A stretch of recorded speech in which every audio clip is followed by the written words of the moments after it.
Avez-vous déjà pensé à l'eau que vous ne voyez pas, celle cachée dans tout ce que nous consommons, des vêtements que nous portons à la nourriture dans notre assiette? Cette eau, c'est ce qu'on appelle l'empreinte hydrique. Et les chiffres sont bien plus énormes qu'on ne l'imagine. Prenons quelque chose d'aussi commun qu'un hamburger. Ce n'est pas juste le petit peu d'eau utilisée pour cuire le steak ou pour laver la salade. C'est bien plus que ça. C'est un calcul qui remonte à la source, un calcul qui révèle un coût écologique stupéfiant. Pour produire un seul steak de bœuf, il faut en moyenne 2500 litres d'eau. Répétons ce chiffre, 2500 litres.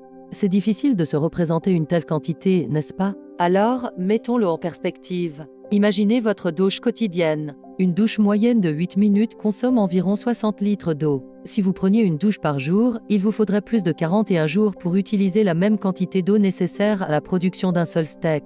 Cela signifie que l'eau contenue dans ce hamburger équivaut à presque 2 mois de douche. C'est absolument colossal. Mais comment arrive-t-on à un chiffre aussi vertigineux? L'eau ne tombe pas directement sur le steak, après tout. Le calcul est complexe et prend en compte 3 types d'eau: l'eau verte, l'eau bleue et l'eau grise.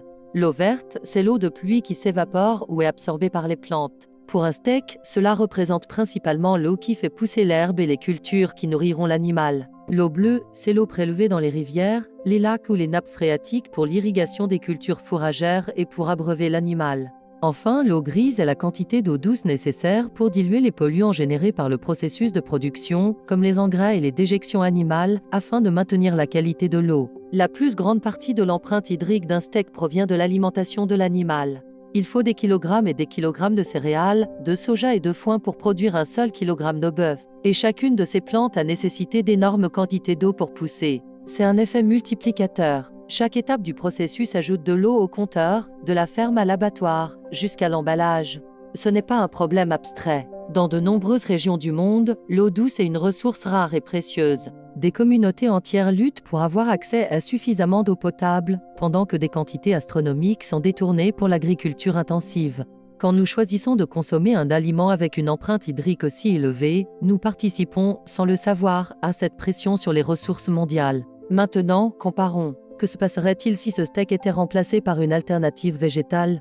Prenons une galette de lentilles, par exemple. Pour produire 1 kg de lentilles, il faut environ 1250 litres d'eau. C'est déjà beaucoup, mais c'est moins de la moitié de ce qu'il faut pour 1 kg de bœuf. La différence est frappante. L'impact de notre alimentation sur les ressources en haut de la planète est l'un des secrets les mieux gardés de notre quotidien. Nous sommes habitués à penser au gaspillage de l'eau en termes de robinet qui fuit ou de douches trop longues. Mais la vérité, c'est que l'écrasante majorité de notre consommation d'eau personnelle est indirecte, cachée dans les produits que nous achetons.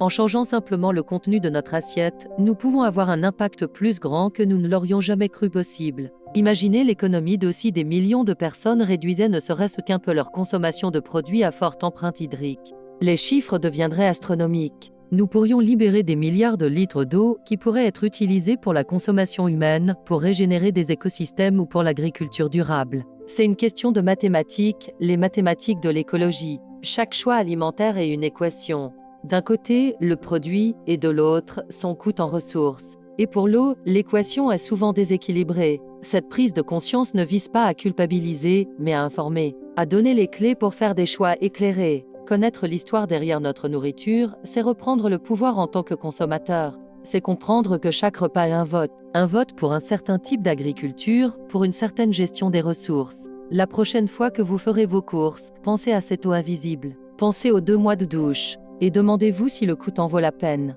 Parfois, les changements les plus puissants commencent par les questions les plus simples.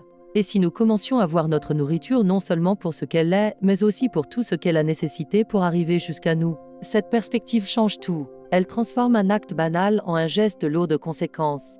Si vous trouvez cette réflexion intéressante et que vous voulez découvrir d'autres faits surprenants sur notre impact environnemental, n'hésitez pas à vous abonner. Rejoignez la conversation sur ma chaîne, Sois gentil et juste. Ensemble, explorons comment nos petits gestes peuvent faire une grande différence.